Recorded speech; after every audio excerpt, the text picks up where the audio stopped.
It's a long walk from here as well. Left and right, eventually into daylight. A good crowd as well at Selhurst Park. Dean Holdsworth crowd. 7 in 6 games for Holdsworth. There we go. Into the daylights. Let's join our match commentators, Don Howe and Ian Crocker. Thank you very much indeed, Richard. It may be wet, very, very wet, but there's a real carnival atmosphere in southeast London. The balloons and those red and yellow cards that you saw earlier have been handed out freely. We represent the small, honest working man, says Chairman Sam Haman about Wimbledon, coming to the end of their second season as Selhurst tenants. They may have secured survival in the Premier League, but manager Joe Kinnear demands 100% all the time, wherever they may be, and that's why he was louder than the ghetto blaster in the dressing room after last week's 6-2 mauling at Oldham. Let's take a look then at the Wimbledon lineup. At the back, Warren Barton and Scott Fitzgerald come in for Peter Fear and Dean Blackwell, who's on the bench. John Fashanu starts a ban. Andy Clark comes in wearing 11 with Gerald Dobbs at number 9. Well, Ian, I would say that looking at the setup there, obviously it's a system that they've used over this last kind of 6 years that's held them in good stead. The quality really is winning knockdowns. You know, they hit the ball directly in the channels, squeeze up behind those long balls and win the knockdowns. That's why people like Robbie Earle and Laurie Sanchez will be very important, especially Robbie Earle. He's one of the best attacking midfield players in the Premier Division. With Middlesbrough and Sheffield United winning and Oldham picking up a point in midweek, the Easter weekend could make or break Crystal Palace, now only 2 points off the drop zone, and they meet Borough here on Monday. They've treated today very much as an away game, spending lunchtime in a hotel, only arriving around 2 o'clock. Key men Chris Armstrong and Eric Young still banned, of course. There's one change from last week. Dean Gordon comes in for George Endar at number 5. That's the only change on the team that drew with QPR. Well, here again, I suppose Eddie McCulloch is the one who then move around a lot, and he's been playing sweeper for lots of games. He then plays outside right to play it. Today he's playing right back, but here again it's in midfield. Jeff Thomas, who rates alongside Robbie Earle as perhaps 2 of the best attacking midfield players in the game. They both can get in the opponent's box, and when they get there they can put it away, although their goal scoring record this season is not as good as it used to be. And there are 2 key men in the middle of the field. What a battle it's going to be between them, the 2 number 8s, Tom, Jeff Thomas and Robbie Earle. Well, like I say, I mean, Jeff Thomas, he's just come back after that long injury. That's kept him out perhaps for the most part of the season. But he'll be in that box every time he gets the chance. And he's good, he's a great finisher with his feet, and he's very good in the air as well. He gets his head onto things. A very brave header of the ball. Today's referee is Vic Callow, vastly experienced from Solihull in the West Midlands. And conditions here really reminiscent of the night, perhaps Crystal Palace's best night of the season so far, when they beat Chelsea in the Coca-Cola Cup quarter-final. Really boggy, really swaggy, and it's Palace in their famous striped red and blue that get us off and running in southeast London. Chris Coleman wearing number 4, but don't be confused by that because he'll be playing up front with Paul Williams. In fact, most of the Palace numbers bear little resemblance to where they actually play position-wise. Roger Joseph clearing it away towards Gerald Dobbs. Holdsworth and the foul on Dobbs. It'll be a free kick, first free kick of the game, which Laurie Sanchez is in a big hurry to take. Trying to find Dobbs and Holdsworth. Simon Roger battling for it as well, and Andy Thorne has to knock it into touch. Well, straight away in, we've seen the tactics both teams are going to use. It's going to go early into that channel, into the corners of the pitch. It was Robbie Earle with perhaps the first half chance of the game, really. Nigel Martin barely troubled though, but Earle showing straight away that he is going to be a danger man. Oh, he'll join the 2 strikers in the box. He'll be making that direct run right through the middle of the spot, right through the penalty spot, right between the 2 strikers, right between their 2 centre-backs. Chris Coleman forward, and the offside flag was up against Dean Gordon and possibly Paul Williams as well. Williams, of course, who joined from Sheffield Wednesday back at the start of the season. He's had his injury problems and he's yet to score for Crystal Palace. In fact, the last goal he got was against Crystal Palace, the Sheffield Wednesday here at Selhurst, in around about the second game of the season, I think. Here's Simon Osborne. Now Williams, can he do something here? No, he can't, because Scott Fitzgerald was there. Throw-in taken quickly towards Osborne. Can he get the crossing? Coleman is in the middle. Dean Gordon at the far side. And the cross from Simon Osborne just went away from everybody. Gordon, though, trying to get it back in, and Roger Joseph happy to blast it into touch. That was good play, though, the early throw-in. He picked it up, Paul Williams, got the ball in the back of the defenders, and straight away it was a very dangerous cross. Palace still looking to find a way in. In the end, it comes to Laurie Sanchez.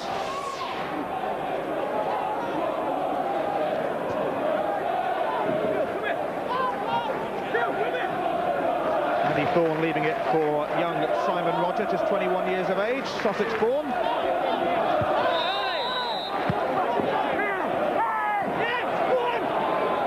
Roger Joseph penalised.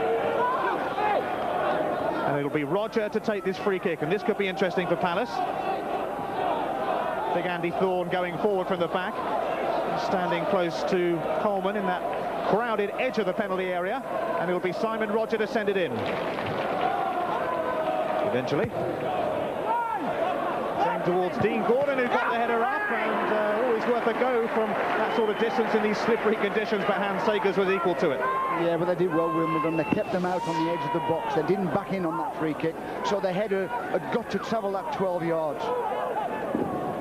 Distance was keeping the ball well away from the goal.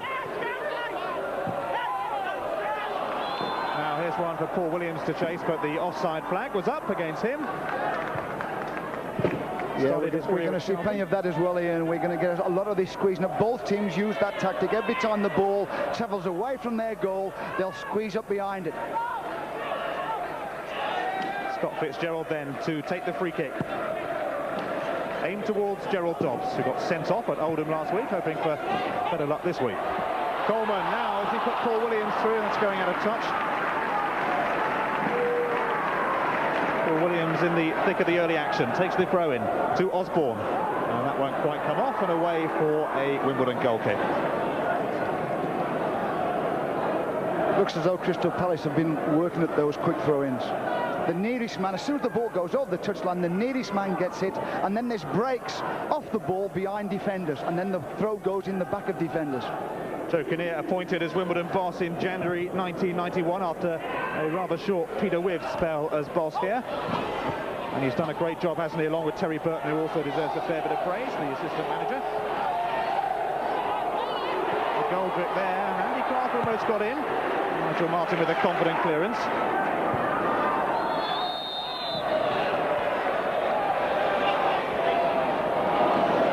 Unbeaten in 6 games, 5 of those were draws, plus a crucial 1-0 win at Sheffield United. Hardly relegation form, really, but when you're stuck down at the bottom, you can't afford to draw, you have to win a few.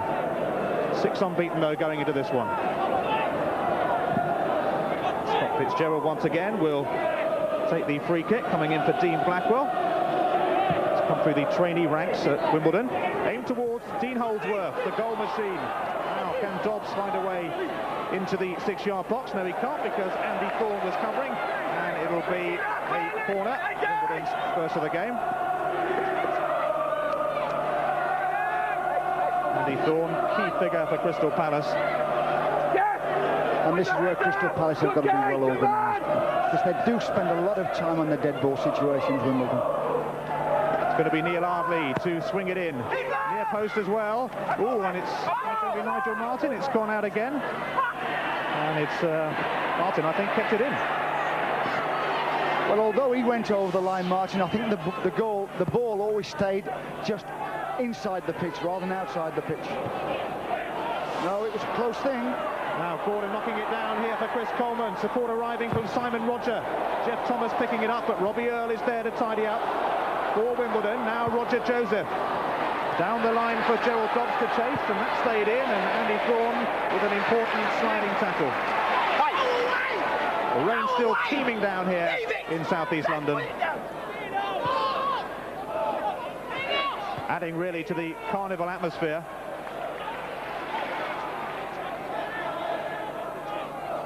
Laurie Sanchez to take the throw, always a man for the big occasion. Laurie Sanchez scored the FA Cup final winner in '88, of course, and I remember him getting the winner at Old Trafford earlier in the season when Wimbledon nicked a 1-0 win there.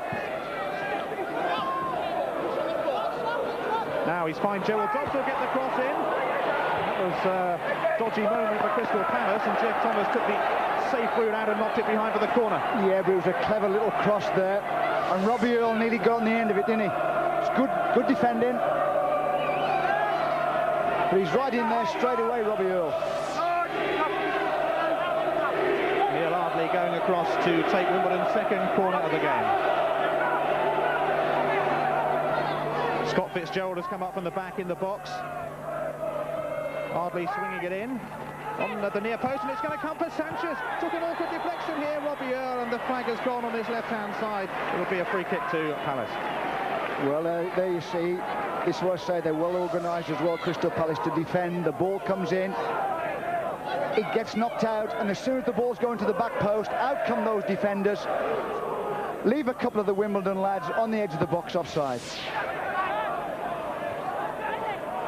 Wimbledon's recent form not too bad, save for that 6-2 defeat at Oldham last week. Before that they picked up 10 points out of 12, but here go Crystal Palace now.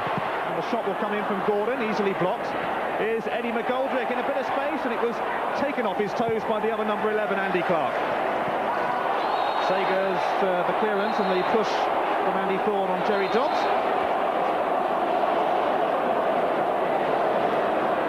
Andy Thorne already in the thick of the action, and no surprise really, up against his old club, of course.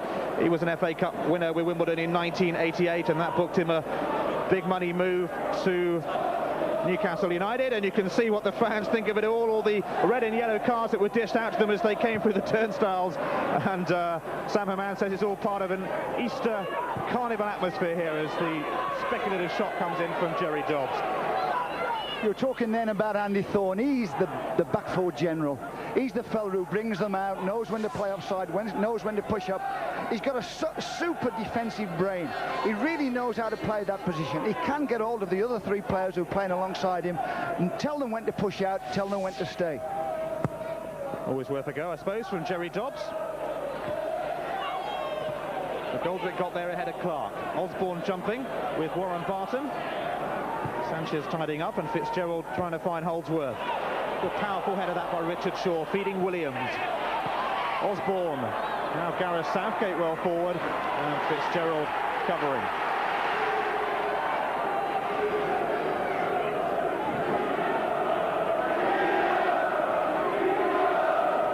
Steady Eddie McGoldrick then, who's played in quite a few positions for Crystal Palace this season, and that'll go away for Palace's first corner, knocked out by Warren Barton.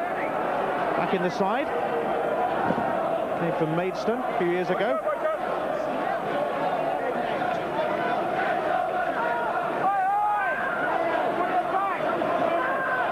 So can Palace do something with their inaugural corner of this South London derby? Simon Roger takes it. Sager's got some sort of punch onto it. It's knocked back goalwards. And a right old melee in there, and eventually Hans Sagers manages to grab hold of it. I think he may have taken a foot as well from Chris Coleman. They pat each other. Hans Sagers, big lad, and favourite to get the Wimbledon Player of the Year award this season. He really has had a good time. We won't mention Oldham last week, did we? Yeah, he did well, but as the ball comes in, he doesn't punch it properly, does he? And then he has another attempt at it, never gets hold of it. Out of his hands, and makes a good recovery there as Chris Coleman comes in to finish it off. Now Andy Clark at the other end. He can't find a way through though, and here's Simon Roger, who's covering a lot of ground. Paul Williams will chase his. Good ball that. Williams now, support arriving from Chris Coleman.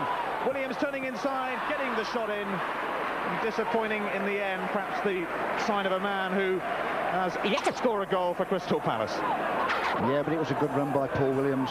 As we said, the ball's in the channel, in the back of defenders. Off he goes. He's got a one-on-one in the box there. Tries to get onto his right foot. Scott Fitzgerald did very well. Drifted around the non-league in Essex to Paul Williams before joining Charlton, and then went to Sheffield Wednesday. There's Hans Sagers, who started his career with his hometown club, PSV Eindhoven. Now Barton trying to put Neil Ardley through. Nigel Martin, ever present this season for Crystal Palace, born in St Austell, Britain's first £1 million goalkeeper. Good kick as well.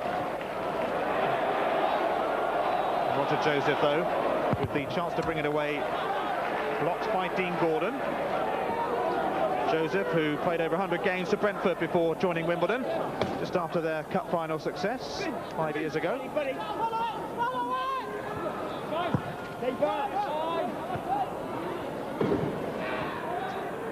Palace won their home match with Wimbledon 2-0 over Christmas. Chris Coleman and Jeff Thomas scoring on that occasion, and a pretty bruising affair, as encounters between these two teams usually are.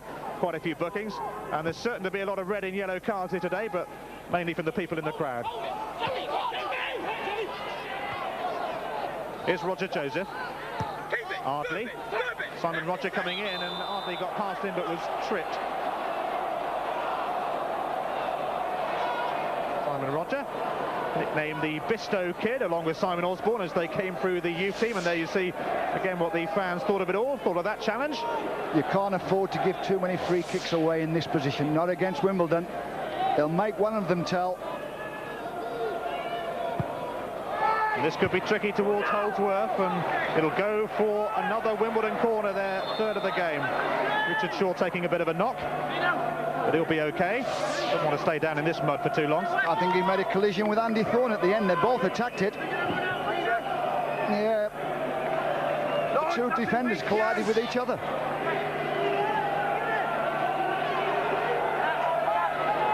Neil Ardley then once again to take the corner for Wimbledon.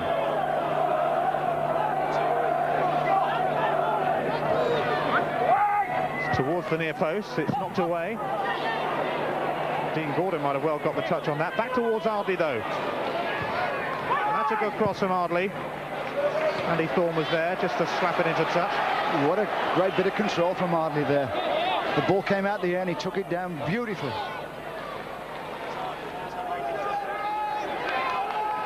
Joined Wimbledon straight from school, Neil Ardley. Now Dean Gordon back defending. Cross skipped in, and this could be dangerous. Nigel Martin, though, will collect it coolly and confidently. A great throw out as well, always the sign of a good keeper. Osborne down the line for Williams to chase. Warren Barton happy to blast it out into You're the stand. spot on there with the goalkeeper, Ian. I mean, that's what goalkeepers are about. Not only coming out and getting the ball and making the catch, but setting the counter-attack away straight away with a good throw. McGoldrick. Put it back from Williams, and a wicket cross as well towards Dean Gordon. Will he get a touch on it? He will. The shot from Jeff Thomas this time. And eventually Wimbledon hook it clear.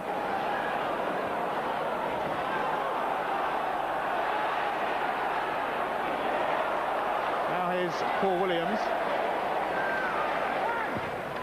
Warren Barton can blast it out of touch. Well, on that last cross, Dean Gordon did absolutely great on that back post. He pulled it back, and in there was Jeff Thomas. Andy Clark, who came from Barnet, has Barry Fry to thank for his success. Barry sent a video out of him to various clubs. He had a trial with Manchester United, actually, before joining the Dons.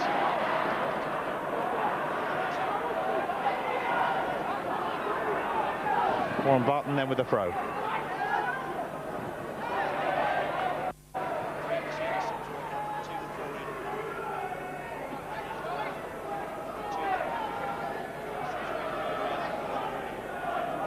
Substitutes warming up early on for Crystal Palace. Grant Watts and John Humphrey on the bench for them today, as well as Martin Thomas, of course, the reserve keeper, who's on loan from Birmingham City until the end of the season. So too Louis Donowa, actually, but he hasn't figured yet in the first team setup. Paul Williams with an aimless ball, which Jeff Thomas will have to go some to get, and Sager's the favourite. Holdsworth and Clark jumping together.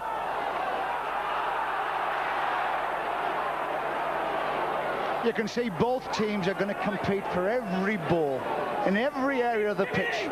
Even Jeff Thomas ran all the way through there to put Seegers under pressure on his kick. Could be Palace under pressure now, although that's going out for a goal kick. Dean Holdsworth definitely won't get to it. What a great buy he has been, though, from Brentford. 15 goals so far this season.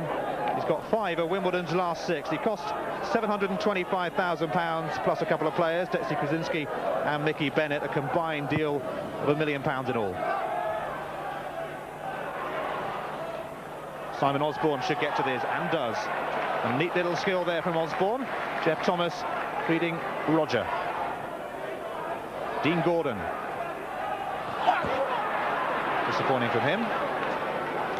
I think that's the first little bit of kind of midfield play we've seen, where one team's attempted to put it together, 3 or 4 passes on the run. Normally it's just straight forward, straight back in the channel.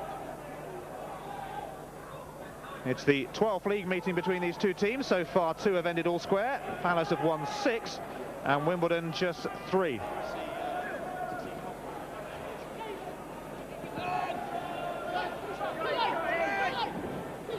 Roger then with the throw.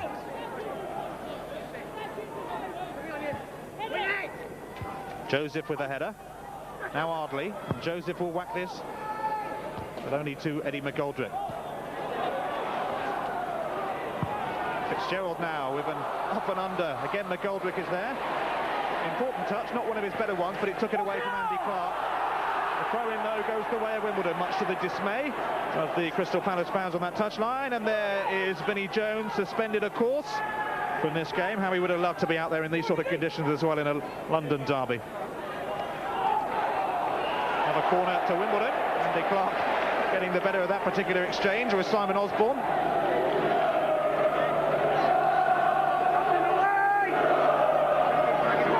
Wimbledon winning the early corner count.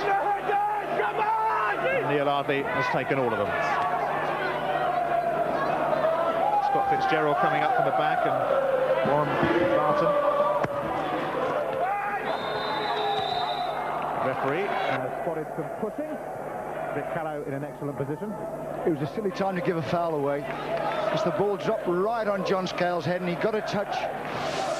It'd have been very dangerous to have to defend in that situation.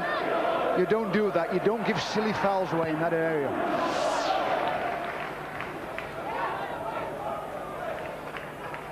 Warren Barton's header. Now, can Holdsworth get there, or will Richard Shaw? Holdsworth does. Support nearby from Clark. Still Holdsworth. Dean Holdsworth just won't let the ball go, and a great cross as well to Ardley. Ardley, though, it just skipped away from him. He'll pull it back inside for Robbie Earle, and Wimbledon take the lead. And it's Robbie Earle who gets the goal, and a great build-up as well. Dean Holdsworth finding Ardley, the perfect cross, and Robbie Earle celebrates his 6th goal of the season. Yeah, well, the ball, he got all the ball, Dean Holdsworth, and you could see he got nowhere to go. He turns inside, it's a lovely diagonal ball, and the left back's overcovered. Ardley's onto it, and without hesitation he puts it back in the box, and who's in there? Robbie Earle. Straight through the penalty spot. That's a lovely diagonal ball. The little left back's just overcovering a little bit. No trouble putting that away. A good technical header down into the corner.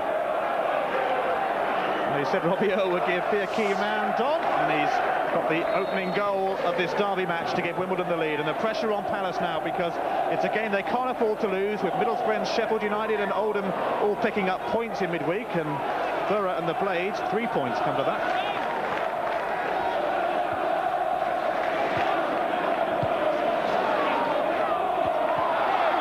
So Palace looking for a way back into it with Dean Gordon, and they'll win the throw. Simon Roger will take that throw.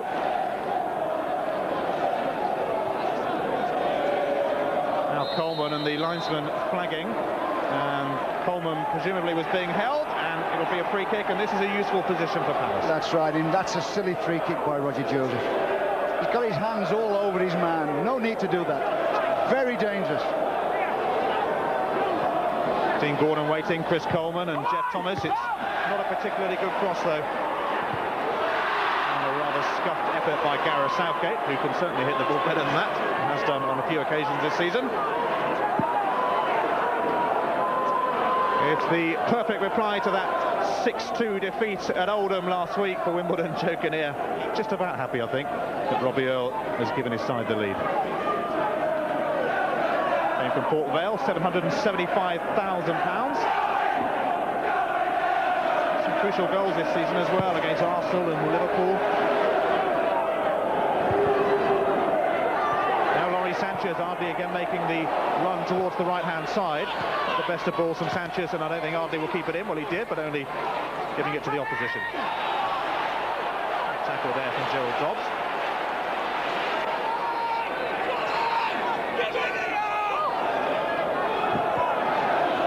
Dean Gordon, voted Young Palace Player of the Year in the 90 to 91 season.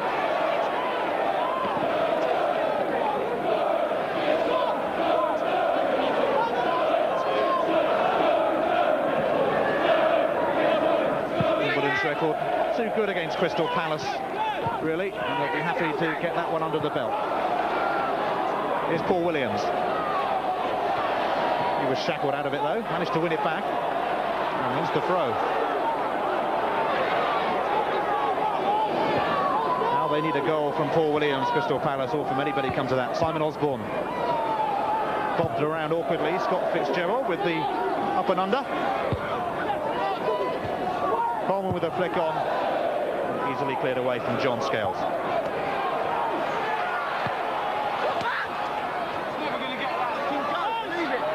Crystal Palace promoted to Division 1 via the playoffs back in 1989 after the so-called team of the 80s, and actually spent most of that decade in Division 2. Wimbledon, what a meteoric rise it's been for them. They entered the Football League back in 1978. And by 86 we're in the top flight. Been here ever since.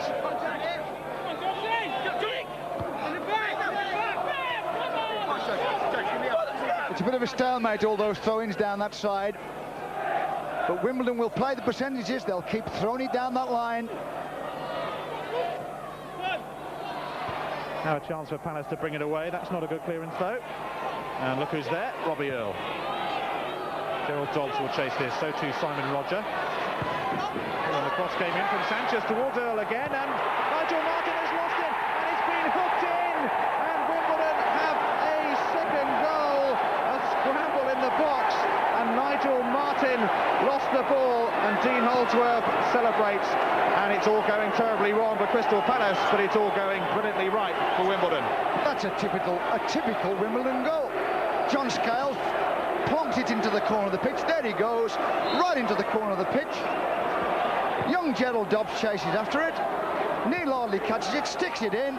All the challenge on the goalkeeper, out of his hands. Dean Holdsworth tucks it away. A typical Wimbledon goal.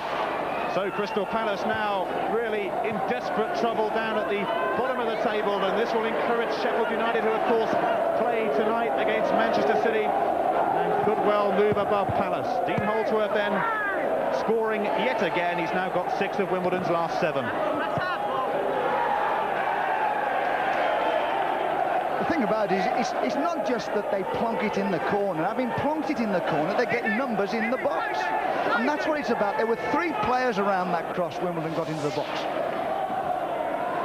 Now, they do work hard at the things they do. Fitzgerald forward, and here goes Dino once again. Holdsworth, Richard Shaw will have to get the tackle in, and it was a good recovering tackle that from Shaw. It was a great recovery tackle by Richard Shaw, because Dean Holdsworth was ready to stick that ball in that box again. There he goes, here comes Richard Shaw. It's a good day for a sliding tackle. Gets his foot to the ball and gets it out. So Wimbledon certainly putting the pressure on Crystal Palace in the battle of the Selhurst sharers. Here Ardley to float it into the near post. Dobbs trying to get up with a header, but Dean Gordon got there first. Robbie Earle back to lay it off for Joseph.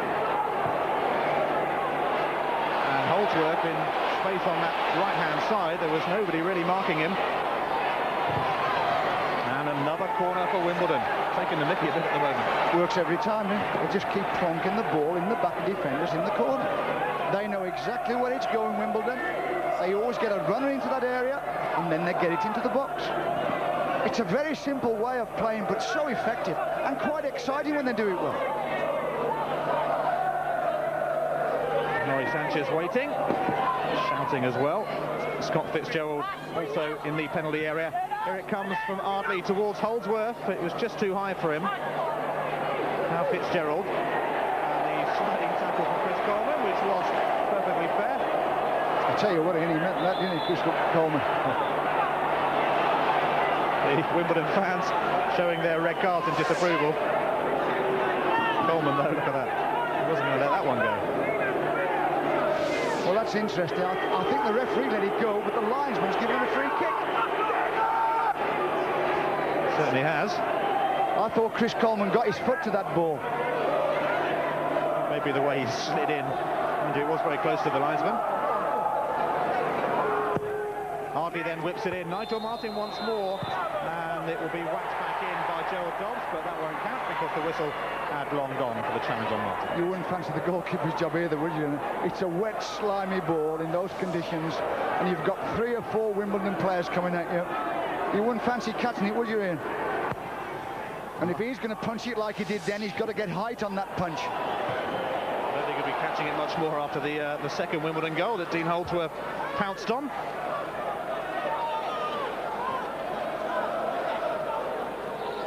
So Simon Roger to take the throw and going back to his keeper. Really difficult conditions. It's been raining steadily here for most of the day. It's not the best of pitches in good weather. Scales looked like he was going to meet it. He didn't, but in the end it went through right to the other keeper, Hans Sagers.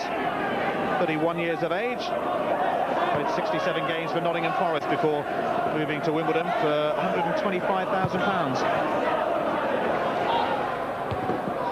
Gordon met that. Go to the other number 5, John Scales. Not a particularly good appearance from him. Gordon picks it up. Sagers will let it run. They've got the same ideas, Crystal Palace. They're doing the same thing. They're trying to knock it in the back of defenders down the channel. They're picking the wrong time, and they're not getting the right weight on the ball. You see, it's just not a case of knocking it there. It's a case of when it gets in the channel, is it going to slow down and stop so people can catch it? And in these conditions, it's got to virtually be precise. Well, Steve Coppell really does have problems. He was saying he thought his youngsters could get themselves out of trouble. At the moment, it's not looking that way in this game at least. 2-0 to Wimbledon. Robbie Earle in the thick of it once more. Dean Holdsworth and Richard Shaw will taste this one. Who will get there first? Dean Holdsworth will, but on this slippery surface, very greasy. His first touch, it went straight out. Well, I would think what Steve's doing, he's looking at his team here and thinking, well, how can we stop these balls coming forward? Obviously, he needs his front 4 players doing a lot more closing down. Don't let them hit these long balls at them. 2 matches here last season between the 2 teams, finished 1-1 and 3-2 to Crystal Palace.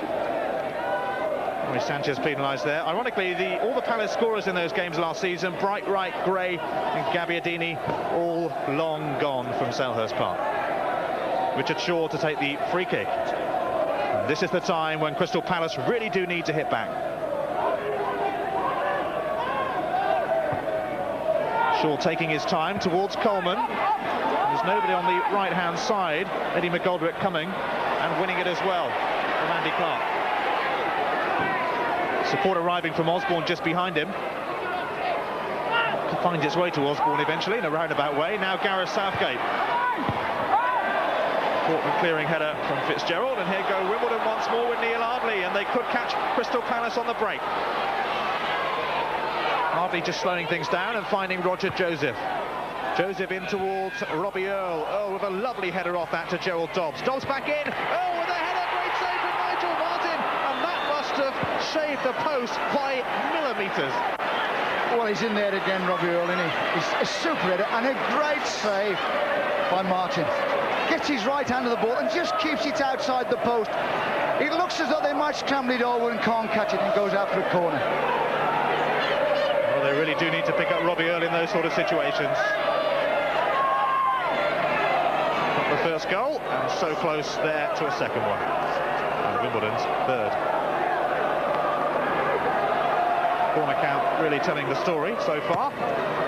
Ardley swinging it in. That looked dangerous for a while. Dobbs with a header back, and Nigel Martyn will come and get that one. Well, Neil Hardley keeps dropping those corners right on John Scales' head. He gets little touches. They've got to defend that near post better at corners at Crystal Palace.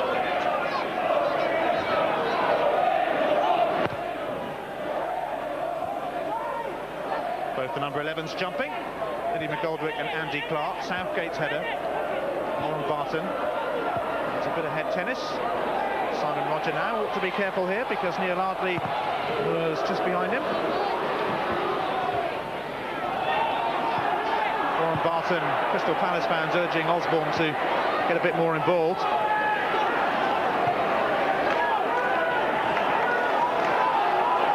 Eddie McGoldrick to take the throw in. Coleman was fouled by Warren Barton.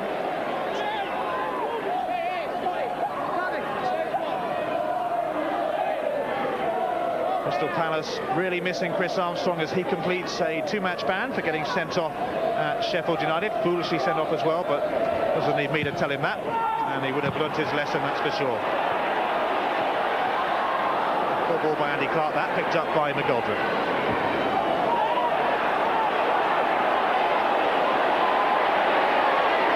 Wimbledon once more with Clark. Gasser off the ball. Barely, says referee Vic Haller, who's right there watching. Now Paul Williams, and suddenly Williams finds a bit of space and a terrific drive as well. And Hans Sagers got down to it well. The first time he's got himself in a better position into the centre of the pitch, Paul Williams. With a good left-footed shot there. Nice turn. Could have gone a little bit closer for me. Chris Coleman, Jeff Thomas, now Simon Osborne. Can this be the start of something promising for Palace as they seek to find a way back into it? Williams. Well, he's jinking and twisting and turning past Warren Barton, who wasn't fooled by it all.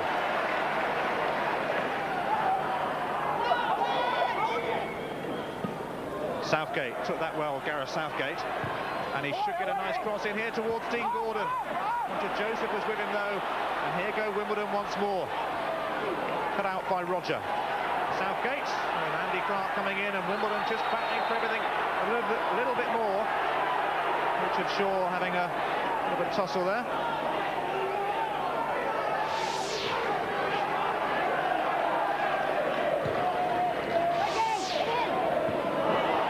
Sagers, well, it will eventually go through to him. Chris Coleman threatening. Now Andy Clark, can he get there before McGoldrick? No, he can't. Eddie McGoldrick doing well.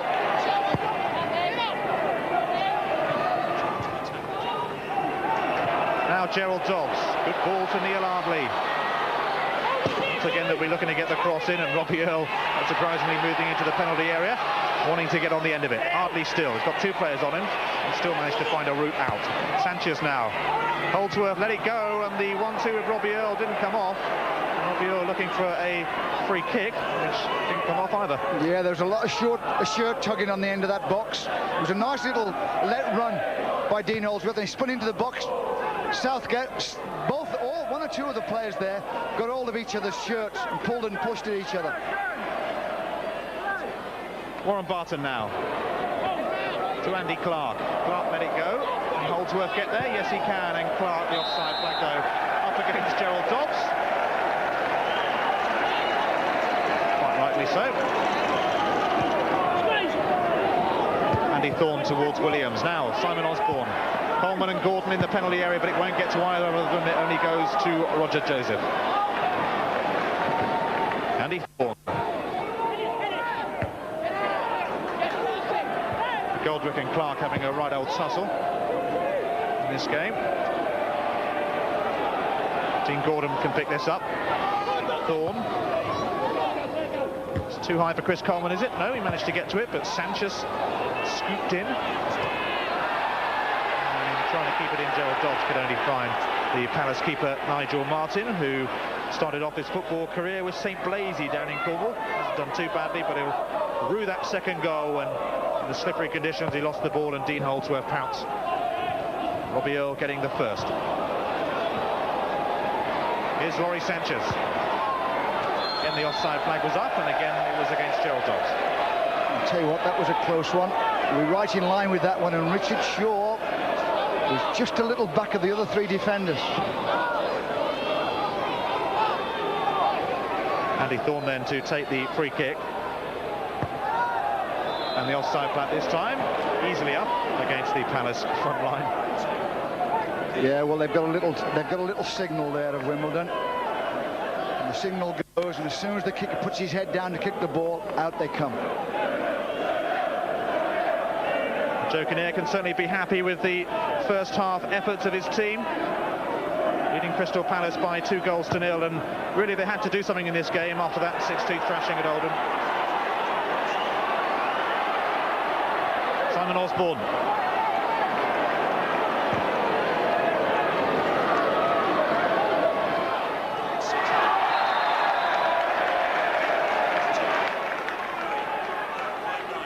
Dean Holdsworth, who got the second goal, got 38 for Brentford last season, a post-war record at Griffin Park that. Don't forget tonight, of course, on Sky Sports, Sheffield United against Manchester City. What a key game that is as well, particularly for the Blades, who could go above Palace if it stays as the way it is here. And then on Monday, Blackburn against Ipswich, who aren't out of trouble themselves, and Blackburn doing very well at the top. That's Monday at 7.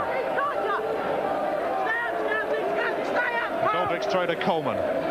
Won't find its way to Paul Williams. It does find its way to Osborne, though. Now Williams, he's onside. Gets the cross in towards Jeff Thomas. And out gains Hans Sagers. Gordon was waiting just behind him, so it was an important punch away. A great cross by Williams there. Hans Sagers just got a touch, but it was enough.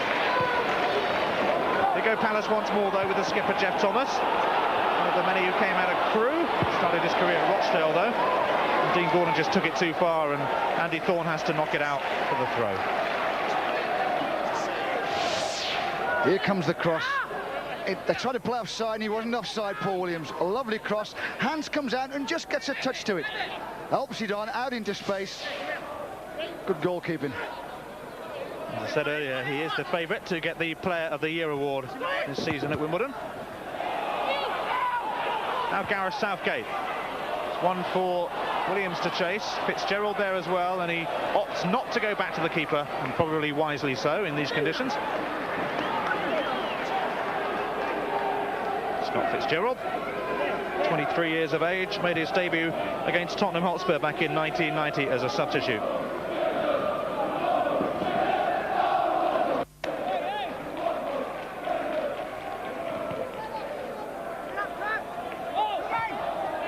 So, here go Palace once again. And perhaps they don't. Roger Joseph coming in. Palace, who finished third in the 90-91 season. It was always going to be tough to follow that, and they couldn't, ending up 10th last season. And they've got a real relegation battle on their hands. Here goes Richard Shaw, though, and he's going to have a pot. And the sting was just taken out by Laurie Sanchez. It's worth a go from that distance, especially in these conditions. He has a look, couldn't see anything on, thought, well, I'll have a go. Laurie Sanchez got across well. Southgate again, the flag was up. Well, that must have been a pretty tight one as well on Chris Coleman.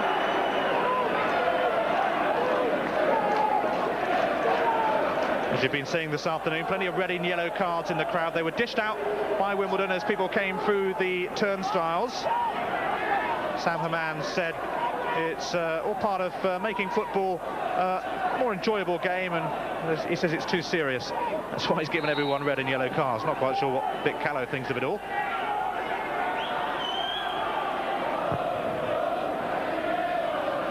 Corbier with the flick on. Now, here go Palace once again with Simon Osborne. Paul Williams jinking around, trying to stay in an onside position. It's a good cross as well, is it? No, it's knocked back by Scales. Knocked on by Sanchez. Now Southgate. And he'll win a corner for Crystal Palace, and that's a little boost for the Palace supporters. That's the difference between the two teams. They go on the attack, Crystal Palace, and if they create something, Jeff Thomas gets on his way, and he always gets picked up. In fact, it was Robbie Earle this time who picked him up. In general, it's been Laurie Sanchez. Now, when he goes the other end, Robbie Earle's going in free. Roger it is to take the corner. And the flag has gone up on the far side. Whatever happens here won't count.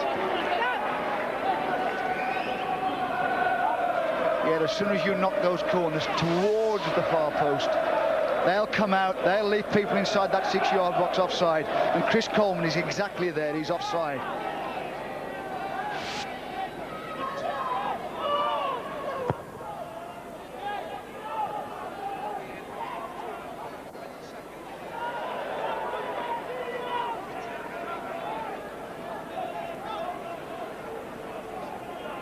Roger Joseph to take the throw for Wimbledon.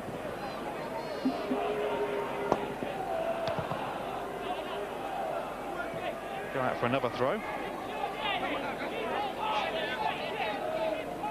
Palace probably quite happy to be technically away, really, although they're trailing 2-0. They have a better away record than at home. There's Sam Haman, who paces up and down the touchline and sometimes goes behind the goals to watch his beloved Wimbledon. He was down in the dressing room area about an hour before kickoff, and you could hear the ghetto blaster coming out of the dressing room to raise your voice to speak to him. There he is, off making his way to sit with the fans. What a character. Deserves all the success he gets here, Sam Haman. Corner to his team, which Ardley will take. And it might find its way to Laurie Sanchez, who got the header. Skimmed off Sanchez. They should have scored, shouldn't they? They let him get in. There's a little bit of a crowd on the near post. He just goes over the crowd. Laurie Sanchez gets in there.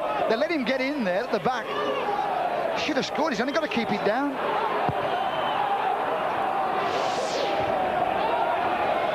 Holdsworth going for it. Richard Shaw getting there, and Holdsworth had his foot up. Free kick.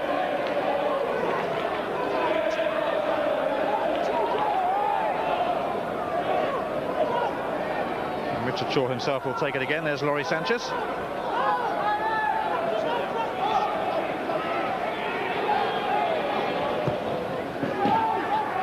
It's not a very good free kick though by Richard Shaw. Roger trying to find a way back in. Here goes Ardley now for Wimbledon. Finding Holdsworth. Shaw coming across with the sliding tackle, and Roger, well, he can only give it straight back to Wimbledon. Andy Clark on his own up front at the moment. Well, if he managed to connect properly on that, it would have been quite spectacular. But away it goes for the goal kick. They have had an outstanding first half, Wimbledon.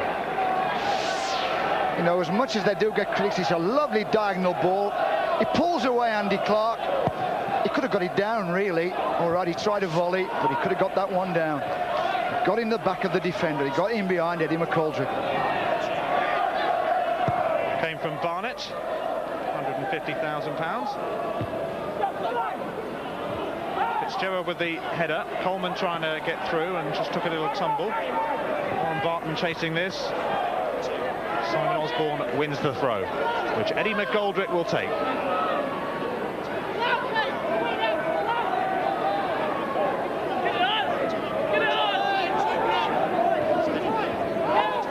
Back for McGoldrick. McGoldrick now hitting the cross in towards Coleman, who can knock it back for Southgate. His shot blocked though. Richard Shaw got his foot in well ahead of Gerald Dobbs, but again the attack breaking down for Crystal Palace. He seems to be everywhere as well when they're defending Laurie Sanchez. Obviously he's a big man, he's good in the air, but he's defending well as well. He's getting his foot in. He's patrolling in front of his back four very well, as well as picking up Jeff Thomas. And the third longest serving manager in the top flight has one or two problems, to say the least. Ian, I would think he's concerned about the picking up, the marking. They don't seem as though they're with it at the moment, Crystal Palace. They're letting players run. No, they're not picking up at dead ball situations. Dean Gordon, the man caught offside. I mean, how many times have we seen Robbie Earle in the Crystal Palace box virtually free?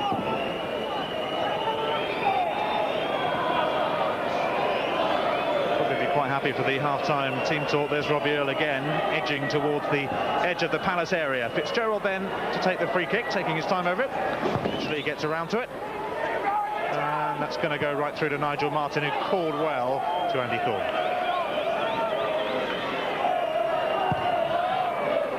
Immediately hoofed back down the other end. John Scales with a header. Jeff Thomas and Dean Gordon will chase this. And will go the way of Wimbledon, as the first half by and largely has.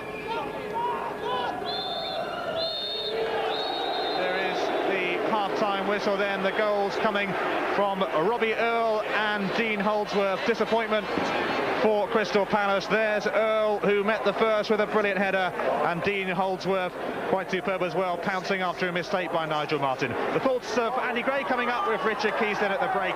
Wimbledon lead by 2-0. Second year now they've been doing it with Wimbledon. They'll be quite used to it. What they won't be so used to, as we saw from the start before the game, is losing to Wimbledon. There haven't been many losses for this Crystal Palace side against Wimbledon in recent years, and they'll be out to make amends. I think we'll see a marked difference, certainly in their attitude the second half. I think they'll up the tempo of their game a little bit and try and put Wimbledon under far more pressure than they did first half. Message from Steve Coppell, short and simple: we must get something out of this match. Match commentators Don Howe and Ian Crocker. Yes, it's the Tenants 2, the Landlords 0. And with Sheffield United playing Manchester City tonight, well, Dave Blassett and his team are probably enjoying it, I would imagine, because they could go above Crystal Palace at the bottom of the table. A substitution for Palace, and it's John Humphrey who's come on, vastly experienced, wearing 12, and Simon Osborne has gone off. Are you surprised to see that, Dom? Yes, I am in some ways. If there had been a fullback gone off, I'd have thought it'd been young Simon Roger, because Neil Hardley down this right wing, I mean, he's knocked in so many quality crosses. He needs somebody to play in this left back spot. But it could be that there's an injury there. John Humphrey, who got injured in the last game on Sky Sports that Crystal Palace were featured in against Chelsea in a 1-1 draw. Palace have really got to start buzzing and going for it at the start of this second half. Chris Coleman.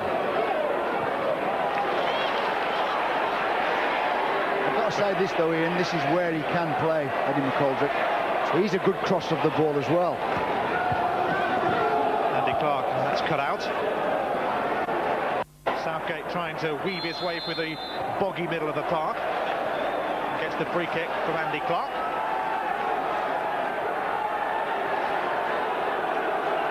John Humphrey on for Simon Osborne. Richard Shaw to take the free kick.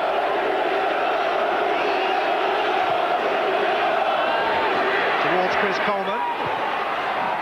And it's still bobbing about into the box there. It's laid back for Paul Williams and blocked away by Fitzgerald. Now here goes Andy Clark, and Crystal Palace could be caught here.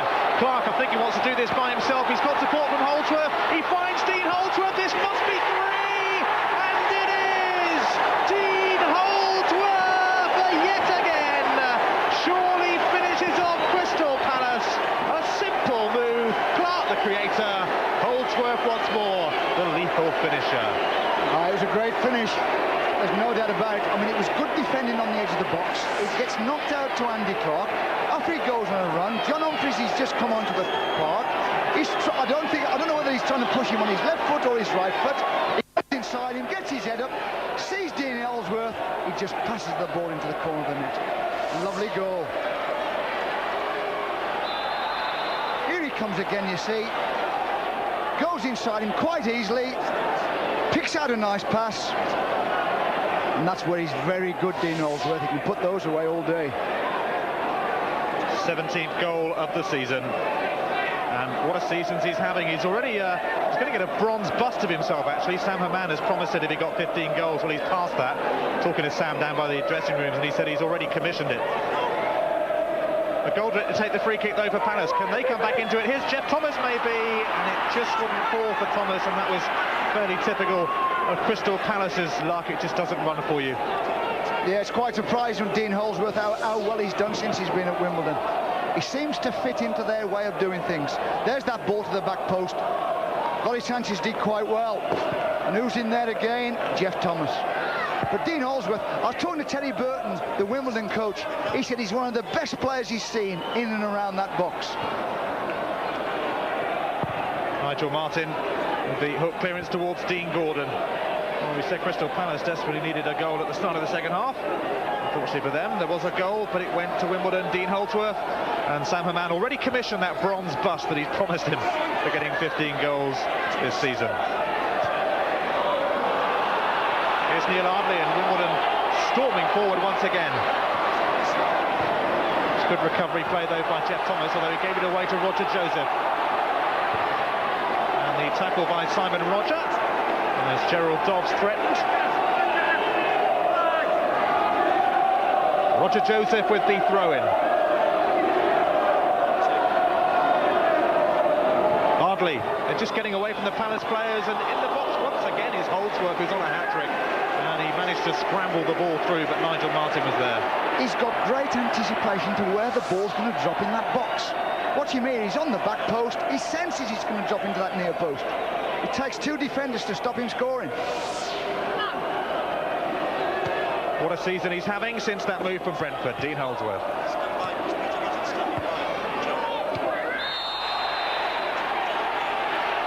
Let's join Peter Hutton, shall we, at pitch side for news of what's happening there. Bit of news from half-time. Dean Holdsworth had actually had treatment all the way through half-time. Holdsworth being worked on his back during half-time. Then he came out straight away and scored the goal. The Palace substitution, Osborne and Humphrey switching over. That a tactical substitution. No injury to Simon Osborne. OK, so John Humphrey on, Simon Osborne off, and Dean Holdsworth. Well, Steve Allen, the physio, obviously did a good job on him. But here go Palace now with the free kick, which eventually they will take.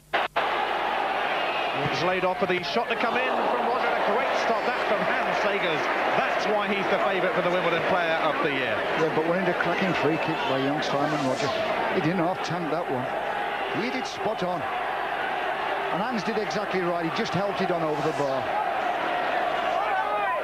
Simon Roger then with perhaps the best chance Crystal Palace have had. Corner whipped into the near post. Sagers comes for it. Didn't get to it that time. Might have got just a neat little flick on it, but nothing too much. It's knocked back in by Richard Shaw. Coleman jumps.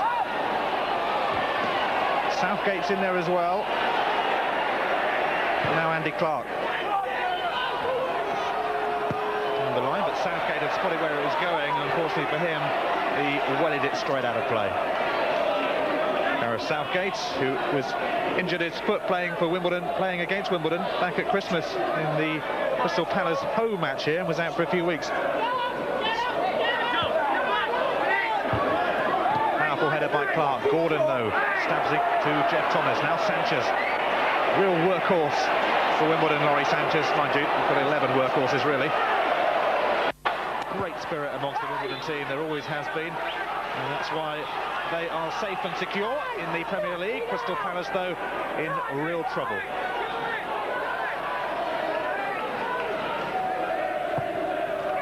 Andy Thorne trying to find Williams. A jump from Scales, and Hans Sagers will get to that easily. And really, Wimbledon do deserve their success. Sam Man having a chat with his great friend there, Vinnie Jones. He really is a character. I dare say he'll be toddling off round the side of the pitch to watch shortly.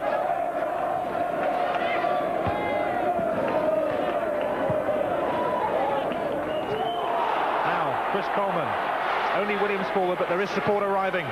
Coleman, though, with a poor cross, and Hans Sagers says thank you very much. Yeah, he's got to get that ball crossed outside that 6-yard box. They're having a go at it, Crystal Palace. They're getting people forward.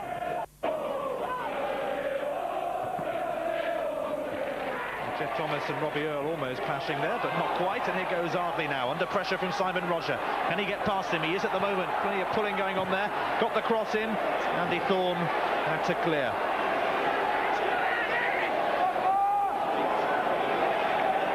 Neil Ardley, just 20 years of age, born in Epsom. And here again we see the shirt pulling. Yeah, well, you can see he knows he's got to get tight, Simon Roger. In fact, he's getting too tight. He's going to rip his shirt off there. But he has got to stop him getting those crosses in. Now Gerald Dobbs, this time getting the cross in, and the header there. And it's another one for Wimbledon. 4-0, and this really is turning into a romp. And I think it's Robbie Earle in there once again, who's taking the celebrations. Ian, I don't understand it. Give Robbie Earle 10 out of 10. I mean, his head is a super header. To throw in. Turns nicely there, Dobbs, into the middle of the goal. Who's there free? Robbie Earle sticks it away. Here comes the cross again. He doesn't miss those, I'll tell you. And here we go, Wimbledon once more with Dobbs getting the cross in, and Robbie Earle once again looking for it. Really is having quite some game, and Palace have not learned the lessons from when he got the first goal to when he got the fourth. Oh, afraid we've got to put it down to Gareth Southgate. He just ain't getting his job done properly. He should be picking up Robbie Earle. He should be covering him, especially when he goes in their box. Wimbledon have all bar 2 players forward.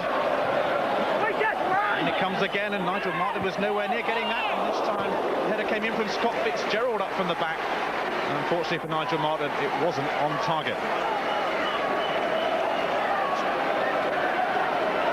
Well, I wonder if Wimbledon could have even imagined that scoreline in their wildest dreams. 4-0. They are missing big Eric Young at the back there.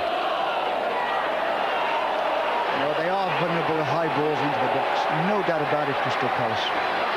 But won't keep that one in. They're also missing Chris Armstrong, of course, who is really proving by the fact that he's got this ban just how important he is to Crystal Palace's survival. Yeah, and they're also missing when they're defending a dead ball situation, because the lad comes back and picks up big players and copes with them. How Palace and how Chris Armstrong must rue that sending off at Sheffield United, who will be looking to go above Crystal Palace in the Premier League against Manchester City tonight, live on Sky Sports, of course. Double helping of top football on Good Friday, and here go Wimbledon again. It's Roger Joseph steaming well forward. Challenge came in from Dean Gordon, but it was a fair one, and Simon Roger can try and find Paul Williams, and does. Can Williams hook it in here for Chris Coleman? It's laid in, and Scott Fitzgerald got there as well, and the referee Vic Callow decides that it will be a goal kick. It came off Coleman. They do look dangerous, Crystal Palace, when they do the same as what Wimbledon are doing, plumb the ball into the corner of the pitch. There goes Paul Williams, gets across in, there's a fight ball in the box. Scott Fitzgerald did very well defending there.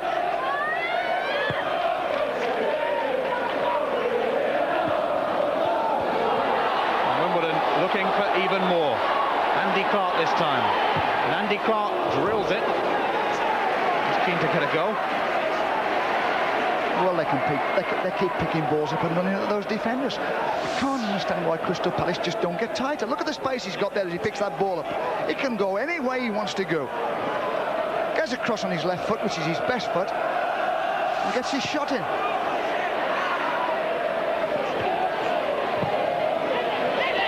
Now, can Dean Gordon get to this for Palace and give them some sort of lifeline and some sort of hope?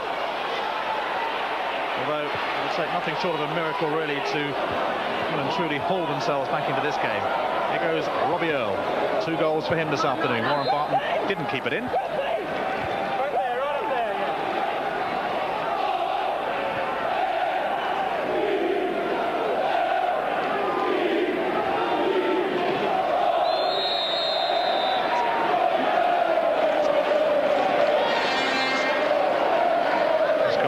Free kick, and there is a man who does have problems. 3rd longest serving boss in the top flight, and we'll be happy to see Chris Armstrong and Eric Young back. They finished their bans today, of course. How he needs them.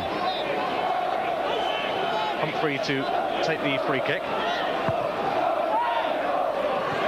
it might find its way to Coleman, will it? No, Roger Joseph can tidy things up for Wimbledon, trying to find Gerald Dobbs, and there's nobody for Palace on that left-hand side. Andy Clark here in acres of space. Paul Williams decides he'll run across and try and get to him.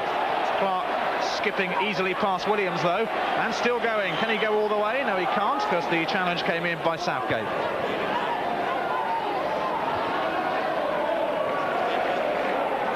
Back in 83-84, Wimbledon won 5-0 against Crystal Palace, a record win for them over Palace, and obviously a record defeat for the owners of Selhurst Park as opposed to the tenants. Here goes Gerald Dobbs. Foul on him, and it's turning a little bit nasty in there. Andy Thorne went in, and Gerald Dobbs appears to have taken a little bit of a knock, and Vic Callow will need to calm things down a bit and have words with Andy Thorne. Yeah, his tackle was very late there. I mean, Gerald Dobbs had played the ball off, and Andy arrived. Let's see what the fans thought of it with their red and yellow cards. Nearly always red cards.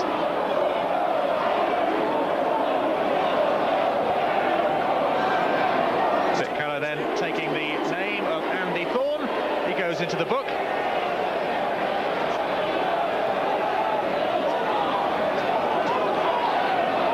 he's also put his team, Crystal Palace, under a bit more pressure here. Barton and Ardley standing over the free kick. It's Ardley who swings it in. It's just too high for John Scales. And Andy Thorne's clearance there is going out for the corner, much to the delight of the Wimbledon fans behind the goals. Well, here comes the challenge. You can see he's well late. I mean, the ball's virtually arrived at his passing area. And he's so late there, Andy Thorne. Another corner with from Ardley towards Sanchez. It missed everybody. Coleman back there defending, and he needed to be.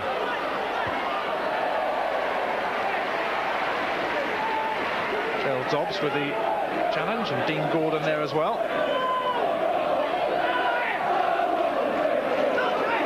Ball taking some time to be returned from the crowd. Eventually it will be.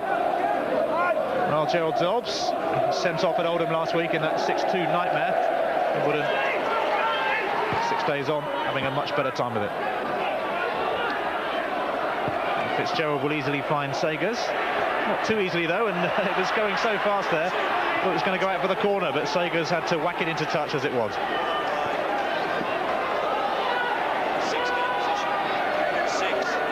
Sagers oh so popular with the Wimbledon fans.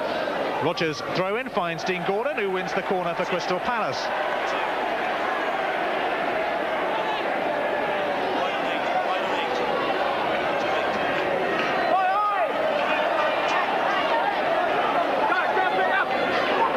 Will take it.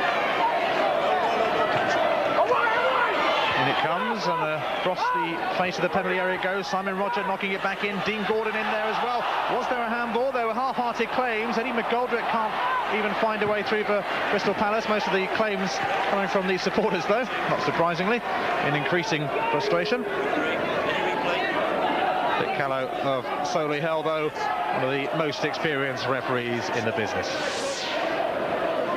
Yeah, well, he bobbed about at that corner in and around. I think you'll find it's Warren Barton who comes and clears it in the end. I mean, if it did his hand, it was accidental. Didn't know too much about it. It's Nigel Martin, who made his debut for England against the CIS in Moscow last year. It's not a bad kick either, but John Scales jumps highest. Robbie Earle and Jeff Thomas will go in for this one. Thomas easily getting there first. Now Williams. Dean Gordon. First time cross from Gordon. McGoldrick coming in, but it's going to be too far. McGoldrick having to jump over the barriers behind the goal, and another chance goes begging for Palace. Yeah, well, there's the difference, isn't it? You know, it's the difference of quality of crosses. Neil Hardley, I mean, he's got down this right wing. Every time he puts a cross in, people can get on the end of it. Every time Crystal Palace get into the crossing area, it's either too close to the goalkeeper, or it's too long, it's not on the spot.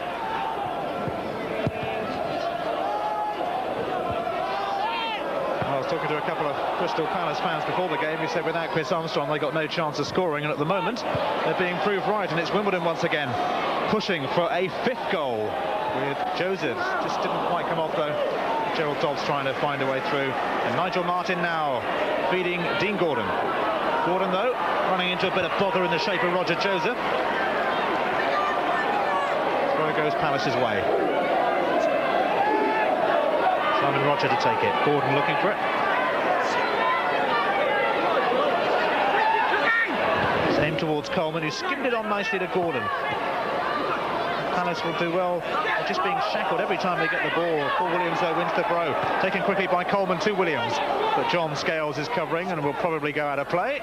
Indeed it does. John Scales linked with a move to Liverpool earlier in the season, and I wonder if Wimbledon will be able to hang on to him during these summer months. They've had to sell some very good players over the years, of course, to survive. Terry Phelan, Keith Curl, you think of, and a few legs flailing in there. The outcome of it being, the referee might well give a drop ball here, actually. Indeed he will. Yeah, there wasn't a foul there. It's just a kind of scrimmage where the ball got stuck between Roger Joseph's legs. Simon Roger finds Southgate. Southgate going towards the most crowded side of Wimbledon players of that particular area. Andy Thorne jumping well, but only giving it straight to Earle, who's like a man possessed this afternoon. Holdsworth to Clark, and now Warren Barton. cut out by Humphrey. Southgate finding Coleman. McGoldrick suddenly discovered that he had a bit of space, Eddie McGoldrick. And he'll hope to use it wisely. Now Williams looking to get the cross in, but Warren Barton is there covering for Wimbledon, who just look as if they've got more players on the parket sometimes than Crystal Palace. Here's Southgate. Williams once again. And it's blocked by Scott Fitzgerald. And Barton can welly it towards Dean Holdsworth. 2 goals for Holdsworth. And 2 for Robbie Earle. He's gone down, and he's going to need a little bit more treatment from Steve Allen, Wimbledon physio.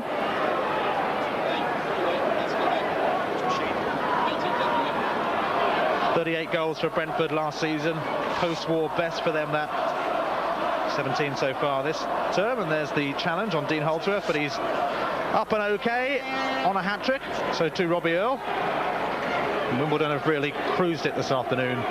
Great tribute to their spirit. Well, I suppose we could talk about Robbie Earle all day now, Ian, but there's no doubt about it. There's Joe. I mean, he must be absolutely pleased to death. I mean, last week he'd be down in the dumps, losing 6 at Oldham. This week his team have played absolutely brilliantly.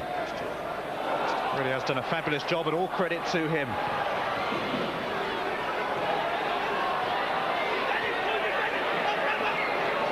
Scales. Clemens came in on him, and it was an unfair one by Chris Coleman. Free kick Wimbledon. I know Wimbledon worked very hard at the training this week. I know for the fact they didn't even have a day off.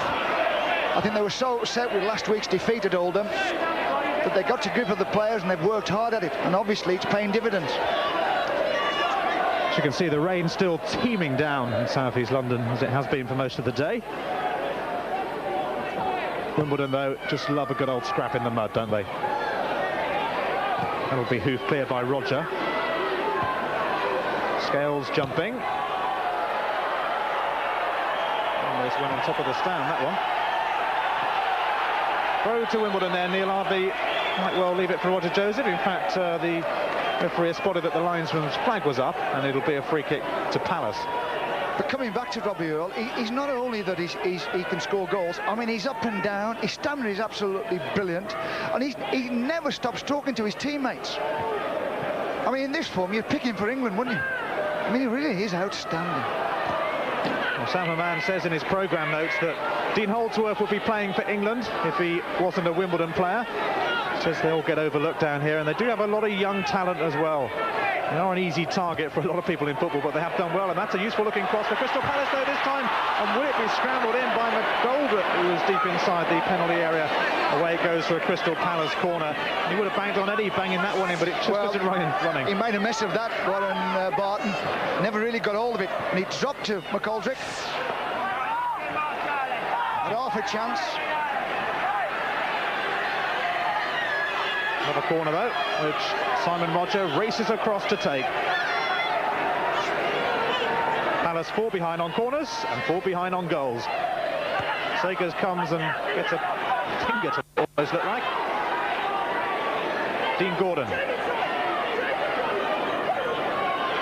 Gordon doing well. He'll get the cross in, and that's a neat one. Hooked away. It's Holdsworth, I think, back defending on that occasion for Wimbledon.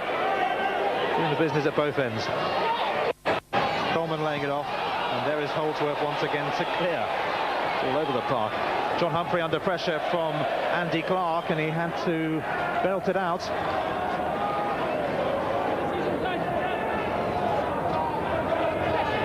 Warren Barton then with the throw. Wimbledon 12th before this game. It's all very crowded in that middle part of the table though. Only 6 points separating the team in 5th and the team in 17th. So a couple of wins and you could be well up near the top. A couple of defeats and you could be down near the bottom.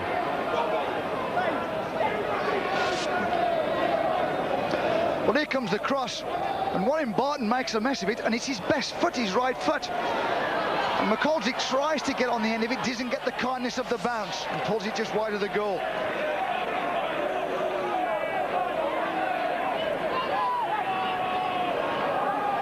Wimbledon, of course, will be eager to get the highest place possible because there's money for every Premier League club this season, and the higher up you are, the more you get, and they obviously need it. Wimbledon.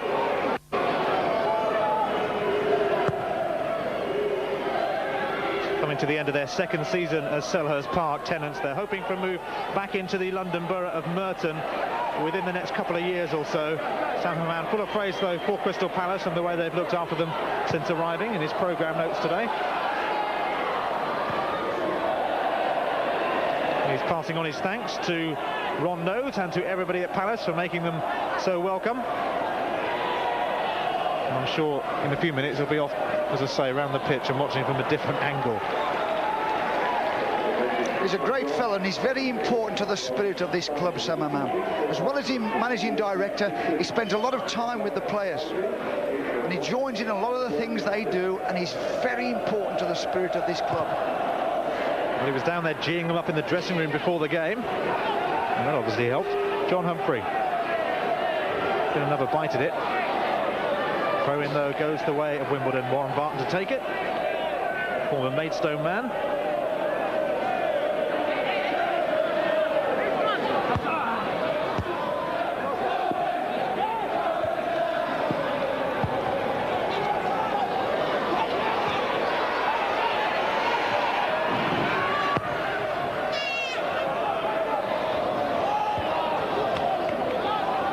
Crystal Palace at least get a goal that would, I suppose, give them just a little bit of confidence in the run into relegation. Don't forget tonight, of course, at 6:45 on Sky Sports, another important match at the bottom, Sheffield United against Manchester City. And then on Monday at 7 o'clock, Blackburn Rovers against Ipswich, who have bombed considerably lately and are definitely not out of the relegation woods just yet.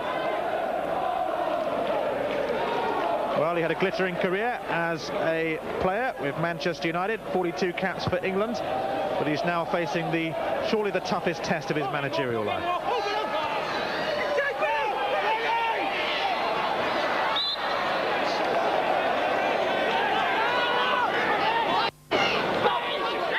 Paul Williams, who started in non-league football, drifting around Essex, bit of a West Ham fan by all accounts, but he started off at Charlton.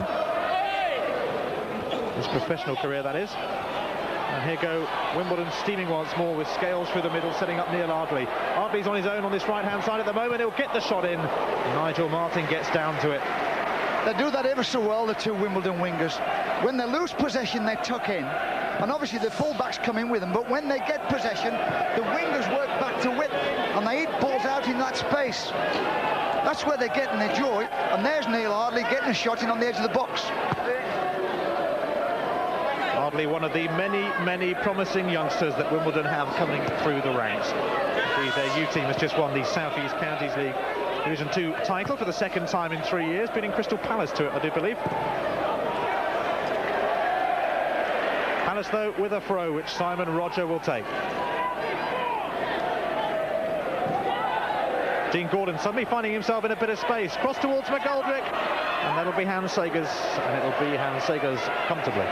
Well, we keep seeing pictures of Stevie Coppell, and obviously he's thinking to himself, how can we get ourselves back in the game? There's that cross to the back post, just a little bit too high for Eddie McGoldrick. But he's got to get to that back post if they are going to get goals. He's trying to think his way out of this. He's trying to say, what can I do to try and stimulate us? Now can Paul Williams find a way past Scott Fitzgerald? Williams surely holding him back. Free kick Wimbledon, no doubt about it.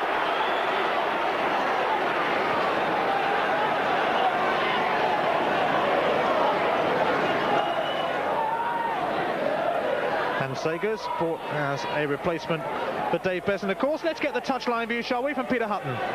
Just a moment down here that raised a smile. The Wimbledon fans chanting, Joey, give us the score to Joe Kinnear. Joe Kinnear looked at his fingers, tried to count up how many they'd scored and said he couldn't work it out, it was too many. But he couldn't work it out at Oldham last week either. Great turnaround in the fortunes of Wimbledon, but typical of them to bounce back in such style. And this ball is almost making its way right up to our position on the television gantry. It just bounces away.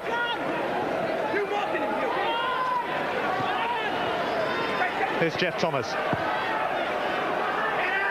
He hasn't left Jeff Thomas, has he, Laurie Sanchez? Every time the ball's been in and around Jeff Thomas, Laurie Sanchez has been there.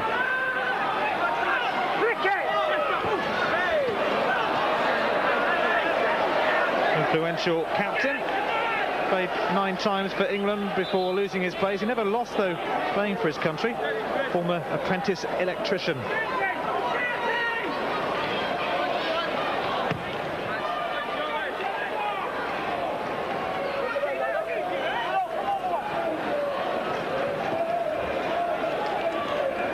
Chris Coleman going to retrieve the ball because no Wimbledon player seemed in too much of a hurry to do it. Roger Joseph to take the throw.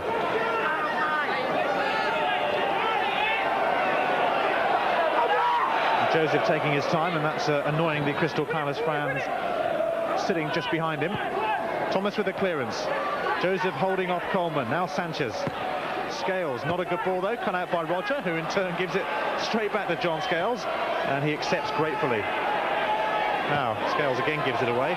Randy Thorne. Oh, the offside flag was up. It's applauded by the Wimbledon back line. Paul Williams, the man in the offside position. Yeah, it was offside. It wasn't much, but it was enough to be offside. He's got to keep making those runs, Paul Williams. That's when he's looked like a player, when he's spun out in behind fullbacks. Scott Fitzgerald to take the free kick. He's had a good, confident game, the youngster, born in London, and he's come through the ranks of Wimbledon. Here's Chris Coleman. McGoldrick. He'll never give up, Eddie McGoldrick. He almost missed out there to Robbie Earle. Humphrey, though, trying to find Williams. Throw in Palace.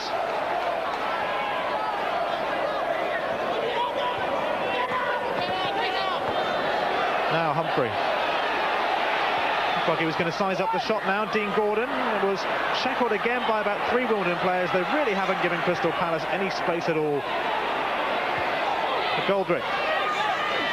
Here's Southgate.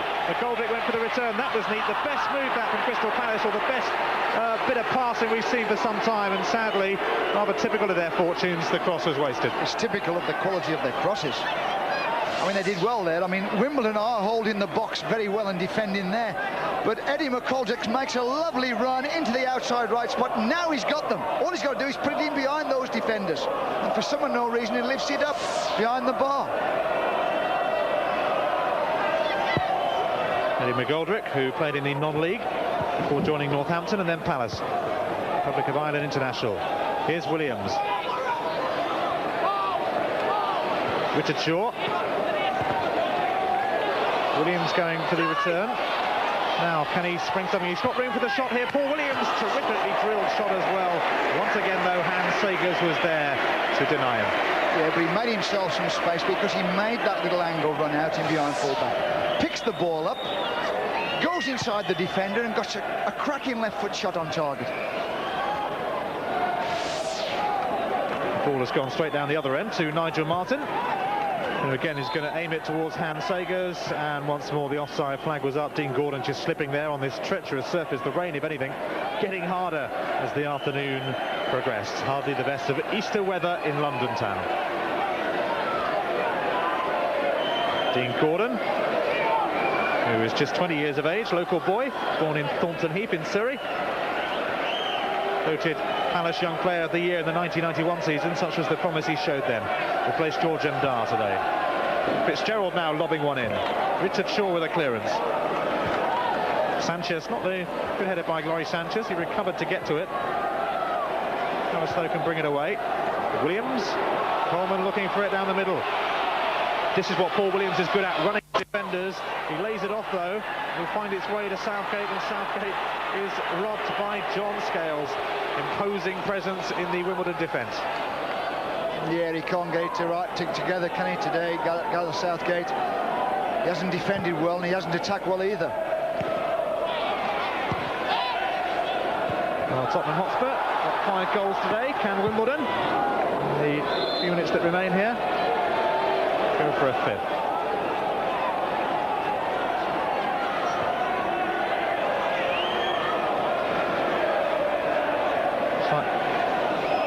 Wimbledon substitutes look like they could be about to make an appearance very shortly. They've just stepped off the bench. There they are.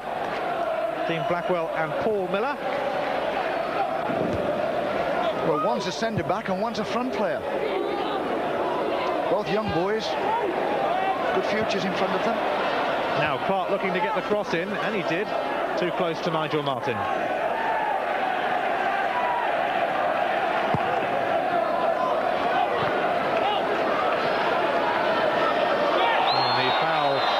Scales on Coleman there, and I think Scales followed through a bit, and Chris Coleman, to his credit, I thought he was going to go and have a bit of a set to with Scales, but he walked away in the end.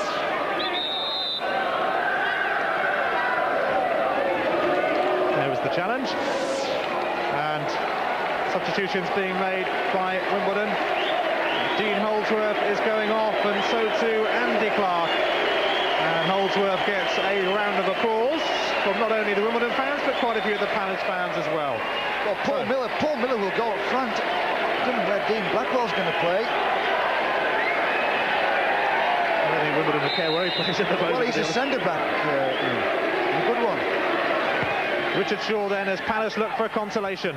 It's knocked on, and the header will come in from Dean Gordon, and away for the goal kick, and Gordon, but it came off a Wimbledon player. Let's see the weather conditions here in South East London. Well, it's a nice cross to the back post. Andy Thorne does well. Knocks it back into the box. Yeah, that came off Roger Joseph at the end of it. That's a corner, which they don't get. When you're struggling, and just look at the conditions here at Selhurst Park, and it's been played in those conditions throughout the afternoon. It was raining for a good few hours before kick-off as well. It's not been easy, but it has been the sort of weather that Wimbledon just love. And here's Neil Ardley now looking for that fifth goal. Robbie Earle with a lob in, and that was a bit tricky. The flag was up though, so it wouldn't have counted had it looped in. Let's join Peter Hutton, shall we, for some news about those substitutions on the touchline, Peter? Yeah, just to confirm, there isn't any serious knock to either Dean Holdsworth or to Andy Clark. It was more a case of giving the substitute to run out and letting both Holdsworth and Clark get out of the rain. It didn't hang around on the bench at all. They went straight down into the dressing room and got out of the way. You can't blame him for that. Now here's Chris Coleman, though, with a chance of a consolation, and it skipped over Hans Sager's crossbar. Again, Coleman claiming it came off a Wimbledon foot last, and he's rushing towards Vic Callow. Here it is again. Gets there, Scott Fitzgerald again. I mean, that lad's only just come back into the team. He's had a great return to the ground, Scott Fitzgerald. He really has. I mean, he's another one. He's got a terrific football brain.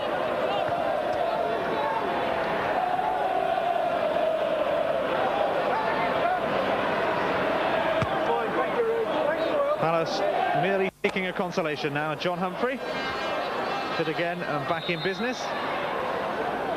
Palace have the free kick. 12,275. I think Wimbledon might have hoped for a few more than that. Well, Joe Kinnear is in that position, and he's in that luxurious position where he can take a couple of players off and put a couple of younger players on. He can save players from Monday's game.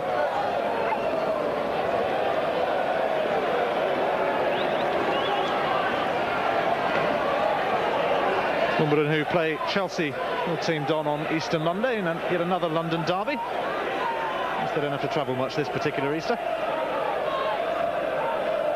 But Chelsea gave them their biggest crowd of the season here, back over Christmas. And it hasn't been better today.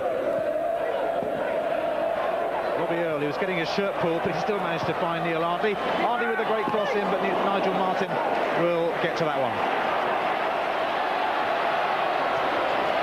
Here's Eddie McGoldrick then. He doesn't give up running. Williams.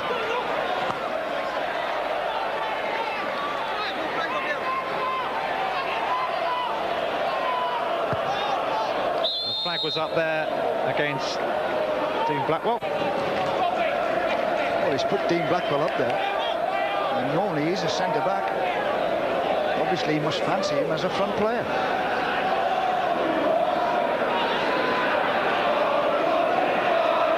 Crystal Palace, of course, often falls to play people out of position. In fact, I don't think a game's gone by when they haven't done this season. Steve Coppell has had that misfortune. It's happened again today. John Humphrey whacking it in, though, towards Chris Coleman. Now will it fall for Coleman? And he still can't find a way past Hans Sagers.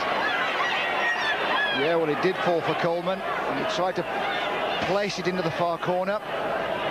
Here comes the ball into the box. John Scales goes strong for it. Still drops to Chris Coleman and tries to place it in the far corner. Hans reads it well and gets his hands to it. Can Blackwell get to this? No, because Nigel Martin will get there first.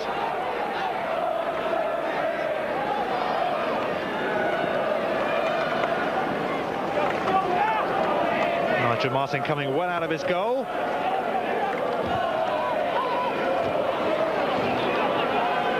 Can Thomas get to this? No, he can't, because Fedori Sanchez is in there once again. And the flag was up though, this time against Gerald Dobbs. Wearing the number 9 shirt. It is usually worn by John Fashanu, of course, who's suspended along with Vinnie Jones. Roger with a free kick. John Scales met it first. It'll come to Humphrey. Humphrey had time to look to see what to do with it, and in the end didn't do an awful lot with it. And here goes Sanchez. Ardley. Dean Blackwell will chase this, but it's always going to be Andy Thorne's ball, I think, and he did well to control it. It's given away. Now Ardley.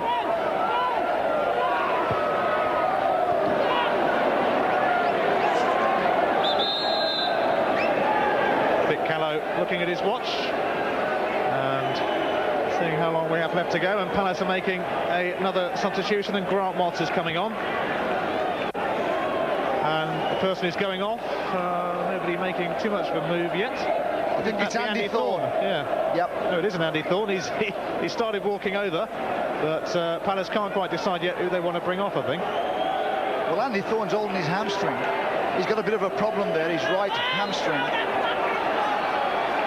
And just total confusion, and they can't bring Grant Watts on now. The referee has started taking the throw, and in the end Palace do decide that they want to bring Andy Thorne off. Amid total confusion, referee Vic Callow finally allows it. Grant Watts will come on, and Andy Thorne, the former Wimbledon man up against his old team today, goes off. The Wimbledon fans, though, giving him a bit of applause as well. And a few red cards come to that. So Grant Watts, the youngster, member of the Youth Cup side that got to the FA Youth Cup final last season, losing to Manchester United, broke into the first team this term and scored, of course, against Chelsea in that famous Coca-Cola quarter-final cup night here. Free kick to Crystal Palace. Eddie McGoldrick will take it.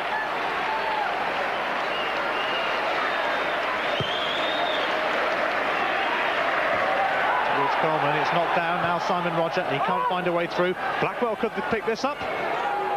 Only goes to John Humphrey though. And skips through everyone to the keeper, Sagers. Well, it's been a very impressive performance from Wimbledon, Ian. Whatever their critics say about them, they've played fast, exciting football and scored some outstanding goals today. They really are an easy target, but you can't knock them. They keep doing this, and they have played some good stuff, as they have done actually for all of the season, just that no one's noticed. Now, here go Crystal Palace. Jeff Thomas. Gordon. Well, the Palace fans frustrated at the scoreline and frustrated by the fact that they're going to be deeper in it if Sheffield United win tonight. Here's Southgate, though, looking for the consolation, and that's never going to find its way past the keeper. They've got it right, Wimbledon, you see, and I think a lot of people, yeah, he could have knocked that ball out to the right wing, Darren Southgate.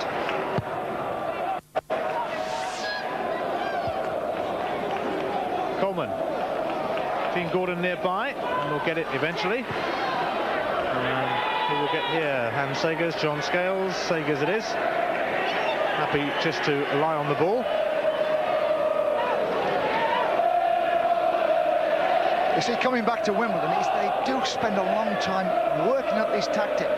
These balls plonked into the corner of the pitch, runners going into the corner of the pitch, supporting the ball in the corner of the pitch, getting good crosses in. They work at it day after day after day, and they don't get enough credit for it.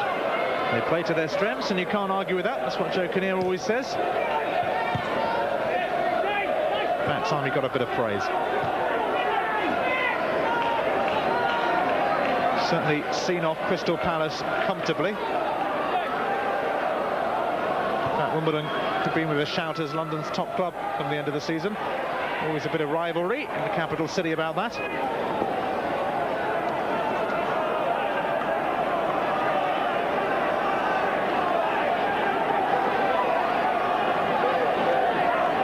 Groundsman will have his work cut out here after this game and in the next couple of days to get it fit again for Crystal Palace's match with Middlesbrough. What a crucial one that will be on Easter Monday. Here's Miller, Sanchez, Barton.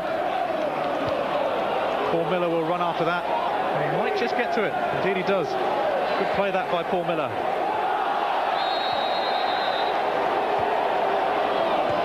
No doubt about that. Free kick. Grant Watts, the guilty man.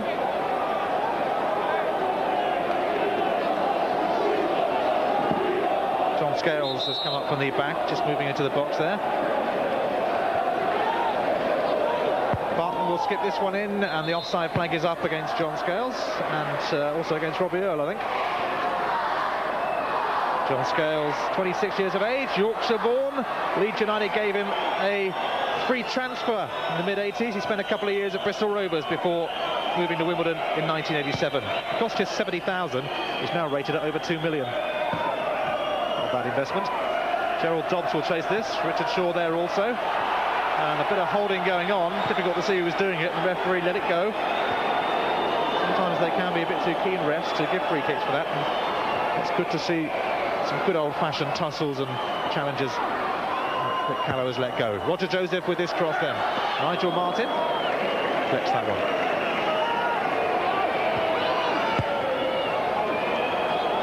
Here's Grant Watts. Sign of the future, I guess, at Crystal Palace, and it really should be promising because they, like Wimbledon, have got some good kids coming through. Coppell's kids. Here's Sanchez. Chris Coleman will try and block this, but this game really long gone for Palace. Yeah, but they're still chasing that ball into the corner, Wimbledon. I mean, I don't know how many runs Gerald Dobbs has made into the corners of the pitch, but in these final minutes he's made another one. Just 22 years of age. Only made 4 appearances before this season, but he's now established himself as a regular part of the first team. Wimbledon not in too much of a hurry to take this throw in. We can blame them. They'll be looking forward to the showers now.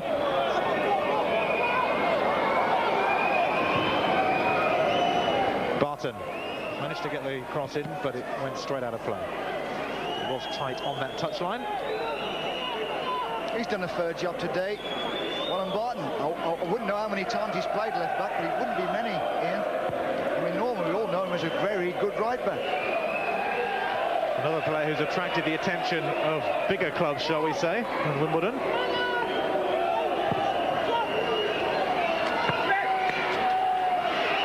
Wimbledon stand for the small, honest, hard-working man, Sam Herman says. At the moment, the small, honest, hard-working man ain't doing too badly. And there it is, the full-time whistle. Vic Callow signals the end of 90 minutes. Robbie Earle, absolutely outstanding for Wimbledon.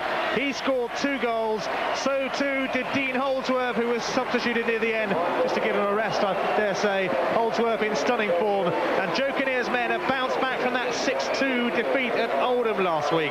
But a fine 4-0 drubbing over Crystal Palace.